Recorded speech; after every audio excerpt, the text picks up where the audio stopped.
verse 12, Matthew 5 says, blessed are you when men revile you and persecute you and say all kinds of evil against you falsely on my account. Rejoice!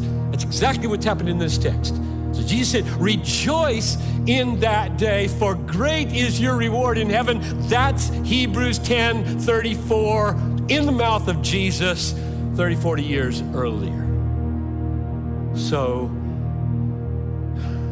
one of my assumptions that's got to go is when I have light shining in and I begin to let light shine out, things are going to go well. Got to get rid of that. Sometimes they go well, and sometimes they go badly. Both texts are there, right?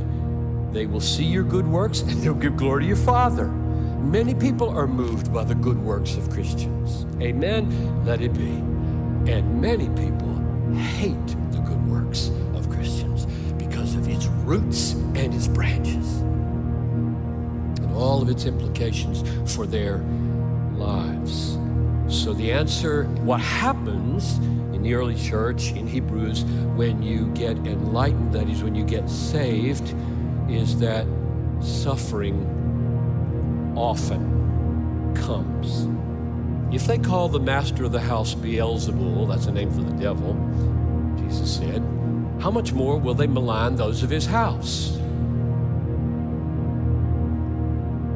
Much more likely that you would get maligned if Jesus got maligned, and he did. He got crucified. Paul said in 1 Timothy 3:12, all who desire to live a godly life in Atlanta will be persecuted. Except in Atlanta, where everybody's godly. No. This city is not a surprise to Paul, nor America, nor the 21st century. He said that. If there is no person finding your faith troubling, it's probably not showing very well. Woe to you when all men speak well of you, Jesus said. I didn't say that. Jesus said that. Think it not strange, brothers, when the fiery ordeal comes upon you to test you. 1 Peter 4. We do think it's strange. That's a word for America. We think it's strange. If a fiery ordeal comes upon you to test you because you have stood for Christ and his truth, we say, something's wrong. I must have done it wrong.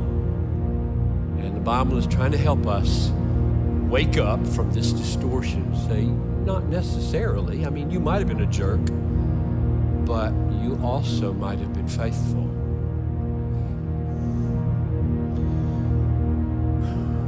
So when they were enlightened here, how did they suffer? How did they suffer? Verse 33. Sometimes being publicly exposed to reproach and affliction, and sometimes being partners with those so treated. For you had compassion on those in prison. Verse 34. So they get two groups of people, right? You see those two groups of people?